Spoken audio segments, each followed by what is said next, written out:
All right, my model railroad friends. Hope everybody's doing well.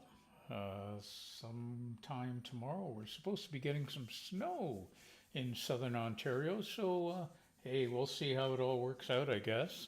And thank goodness for retirement. That way I can spend a lot of time in the basement here working with the trains. Hopefully, now I have got all my modules sorted out as far as scenery is concerned. I finished the last of my wiring today of the two double modules and the single module. So the co-op has got a light in where the trucks go in and unload. The cement factory has got a light in for the loading and unloading area of the cars. And I've got a flashing beacon, although you probably won't get to see that on top of the cement factory. And the small storage yard has got a light in it in the factory area. So I think we're all set. Plus, I've got my defect detection software running, and it'll randomly generate messages as the trains leave or pass through the sensors. So we'll just have to wait to see how that all works out.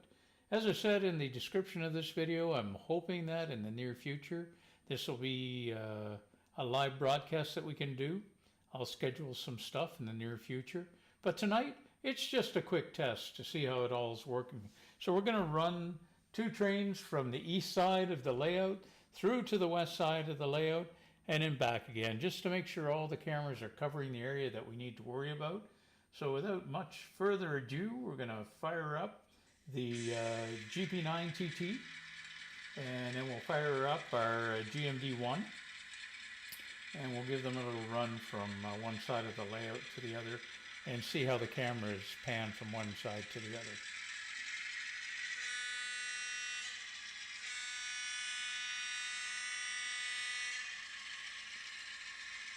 I don't want to go too fast here. The layout's not that overly big. It's roughly, let's see, 6, 4, 10, it's about 14 feet in total straight length at this stage. I added a 4-foot section to the west end just as sort of a runoff area so that the trains can actually go past the co-op section and into a small, well, not fiddle yard, but a classification yard.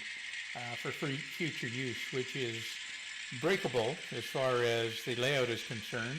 I can actually take that 4-foot section off and stow it underneath the other 4-foot section, and that'll keep my wife happy. She won't get upset with me for taking up all the space in the basement area here. But we'll just see how things work out, I guess. Hopefully things will be good and the cameras will behave. At this stage, I'm not seeing any glitches. They all seem to be covering their areas, and I'm able to see the train actually in all the areas. So this one's getting close to the end of the run. It's just entering into the detection area as far as defects are concerned. We'll see how that pans out, and I'll be stopping it here in the next 16 or so inches. It's out of camera view, but that's okay. As I say, this particular section is just, oh, there we go.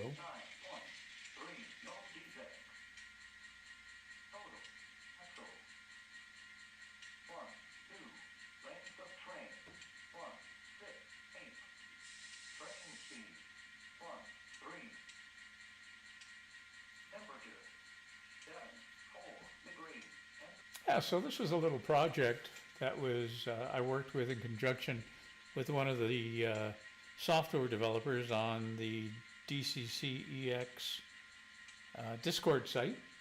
And this is an old design by Mr. Bodner, and we've reworked it a little bit and seems to be working just fine. I'm using 2 laser modules and 2 photo detectors as my photo beam detection units. So as the train crosses that, it starts an axle count. Now, it all works great until I get into some of these new Procar covered hoppers, which have very, very low-hanging discharge chutes on them, and it messes a bit with the beams, because the beams are set to be just above the height of the track And you don't want them any higher than that, but you also don't want them any lower because the terrain doesn't get detected otherwise. So we're going to fire up the other engine here, our little GMD1. We'll let it run through its sequence here. And while we're doing that, we're going to bring back the GP9TT.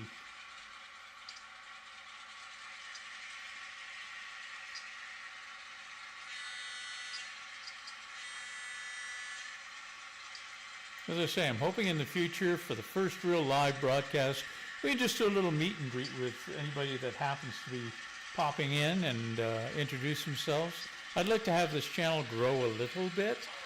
I'm not after anything major with it, but it just would be nice to be able to have a few more subscribers. Oh, we just had a derailment. That's unusual. Yeah, you just saw it there in the shot. Well, let's fix that. That's a first for this train. Of course, it's going to happen during a live broadcast here. Fortunately, this was a test and not the real thing. So we can deal with little glitches like that.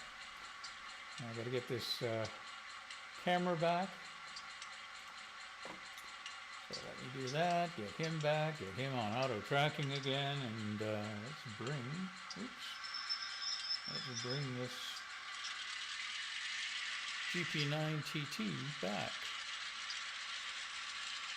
At the club that I belong to, we've got an N scale and an HO scale set of layouts there, very big layouts, and they've been having major issues with both sides with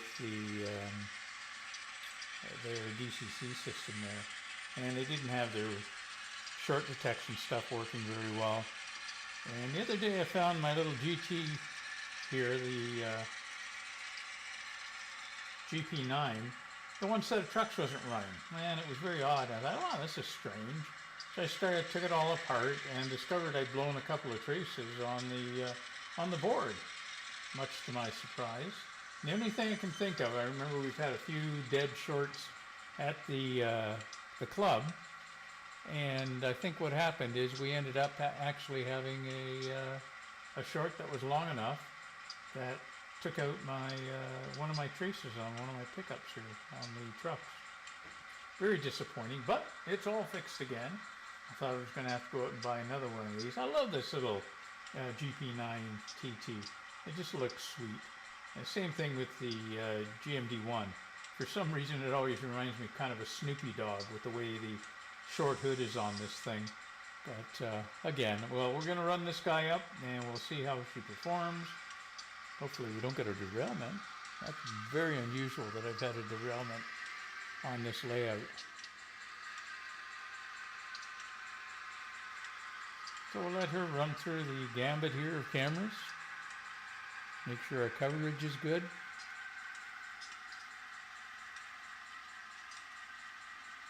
It's looking good at this stage. I've tweaked the cameras a bit. I have better coverage from the standpoint of moving from one area to another. You can actually catch the locomotives as they're leaving one view and coming into another. That being said, though, there's one section here that I just cannot get good coverage on, and that's just to the east of this central camera, which is right here, which actually ends up taking you into the yard to do some switching at the factories. But again, it's going to be one of those things. Once I get a switching session going, hopefully it's not going to be a big deal. So we're just coming up to the defect detector. So we'll let her run through that. And we'll bring up the GP9TT behind her on the outbound track.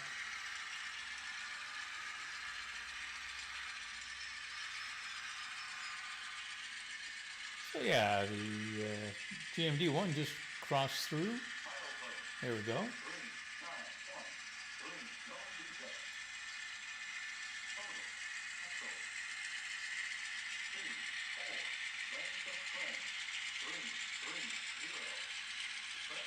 One of these sessions, what I will do is I'll do a little show and tell on the hardware that I do run here. and not necessarily running trains, but we'll just discuss the hardware that I've got as far as what I'm using.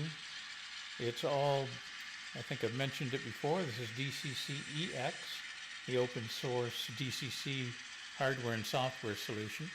I built up these command stations a couple of years ago, and they've been running successfully without any issues.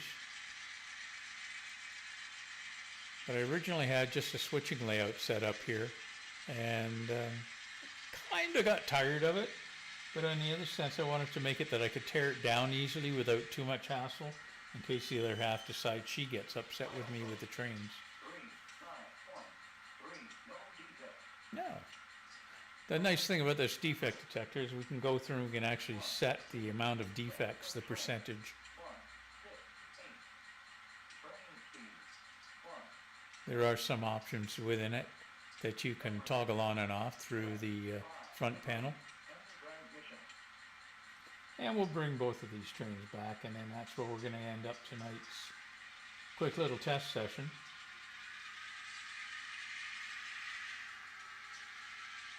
Oh, this will screw up the detector. I got both trains coming back at just about the same time. So this will mess with the axle count a bit.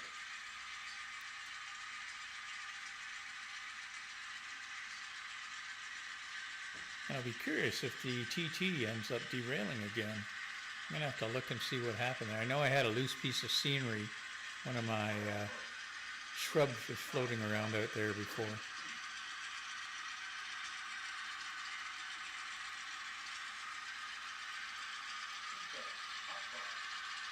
Oh, we got a hot box warning.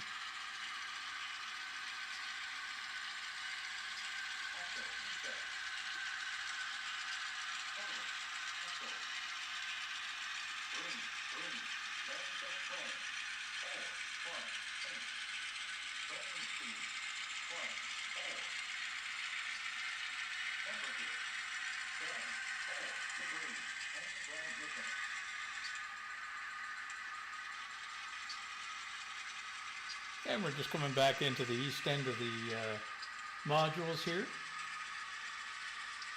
We'll end up parking the GMD1 here.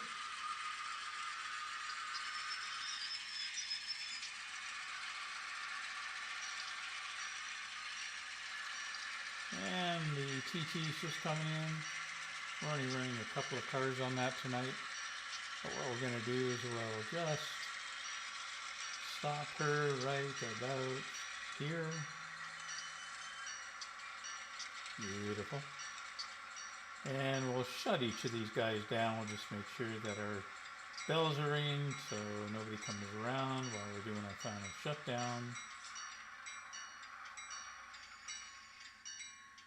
Ah, there we go. Both locos are stopped. We'll turn the bells off. And we're going to end this transmission here. I know it's kind of boring, but hey, what can I say?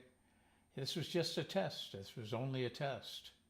And for the last few minutes, it will continue to be a test. But anyway, I hope everybody's going to be safe and sound. Those of us who are going to get snow tomorrow, stay safe, watch the roads, and I'll post a notice when I finally do my first real live broadcast that's not a test. Take care, everyone. To my American viewers, if there are any out there, I hope you have a great Thanksgiving this weekend. Take care, stay safe, train on.